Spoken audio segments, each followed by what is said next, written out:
waiting on my brother. Jeb and I just were briefed by the firefighters here about the dry conditions that are creating hazards for the people.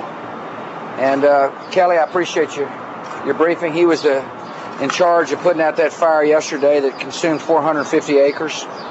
They think it was caused by a spark out of one of the utility lines. And I'm always been impressed by those who are willing to get out and fight the fires, save lives and save property, surrounded by people who've made a career out of that. And I want to thank them for their dedication, their service. I want to thank them for their briefing about the threat that Florida finds itself under now during these dry and windy conditions. The good news for the people of Florida is they've got people who are willing to serve and willing to put their lives at risk and willing to fight fires. There's one going on right now as we speak.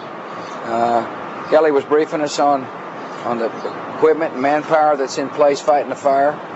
But this is just one of these difficult periods for the state of Florida in dealing with the climatic conditions as they are. Obviously, and that people need to be real careful. They need to be careful about starting fires. They need to be careful about throwing used cigarettes out. They need to be mindful that these are dangerous conditions, and they ought to be thoughtful about about how they conduct their lives, so that they don't put others in a position where a fire could destroy them or their property. You want to say something, Jeb? Well, other than the fact that what the president said is absolutely right, that if someone throws a cigarette out on the interstate, it could create, first of all, loss of life and property, and it puts a lot of people at risk. So, and it's a felony in our state. So we want to make sure that no fires are started because of human error or negligence or malfeasance. Anyway, I want to thank you all for joining us. Appreciate your service.